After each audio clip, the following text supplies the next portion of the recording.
Have you ever stopped to think what one drink is? We hear that a lot. One drink of wine, one mixed drink, but what is one drink really? What we typically think one drink is often miscalculated. You could over pour, and therefore you're actually consuming more drinks than you thought. Today we're gonna show you what one drink actually is of the most popular alcoholic beverages. First, let's talk about wine. One glass of wine is what we usually consider one drink to be, but what is one glass of wine? The difference between a full glass and an empty glass is kind of substantial, and that's where the difference in measurements could take place. So I have an assistant here, Allie. She's gonna help me out. All right, Allie, tell me when to stop pouring this red wine. When do you think it's one glass? Okay.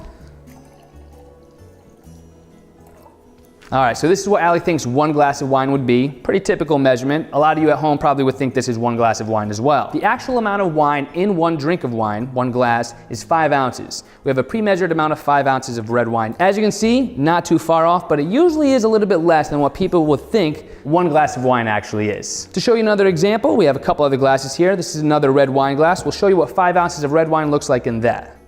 A little bit less than what you would typically think.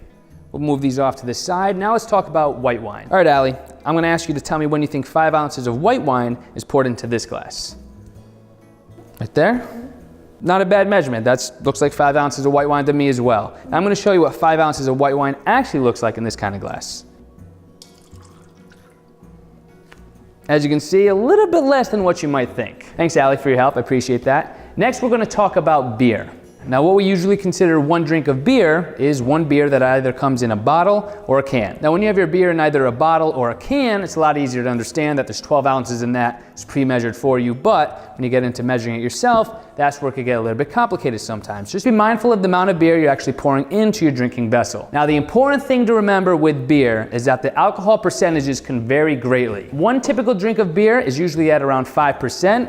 You can see this on either the bottle or the can, or hopefully the restaurant that you're at will have it listed on the beer list what the actual alcohol percentage is in the beer you're about to drink. Basically, what you want to do is keep in mind the serving size in ounces of the beer you're about to drink and what the alcohol percentage is. The final alcoholic beverage we're going to talk about today is hard alcohol and mixed drinks. Now, when we're talking about mixed drinks, that's probably the hardest alcoholic beverage to actually estimate how much alcohol is in it. If the mixed drink was mixed beforehand and you didn't mix it yourself, there could be several drinks in one mixed drink that you don't know about. When we're talking about hard alcohol, either in a shot form or poured over ice, that's a little bit easier to measure out because it's just the hard alcohol. So let's talk about how you can make sure your measurements for these drinks are just what one drink actually is. Here we have one shot, and in one shot of hard alcohol, that's 1 fluid ounce, that's considered one drink. If you were to have hard alcohol poured over ice, that's still just one drink. One shot of hard alcohol, whether it's taken in shot form or poured over ice, is still one drink. The only way you can know for sure how many drinks is in your mixed drink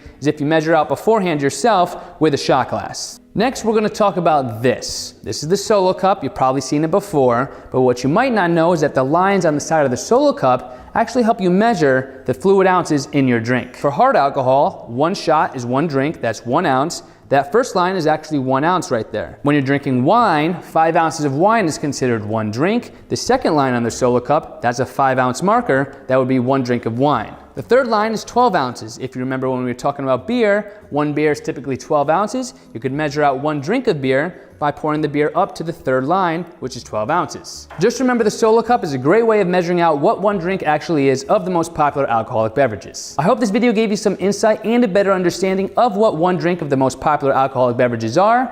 And here are a few tips to finish things off to keep in mind when you or others around you are consuming alcoholic beverages.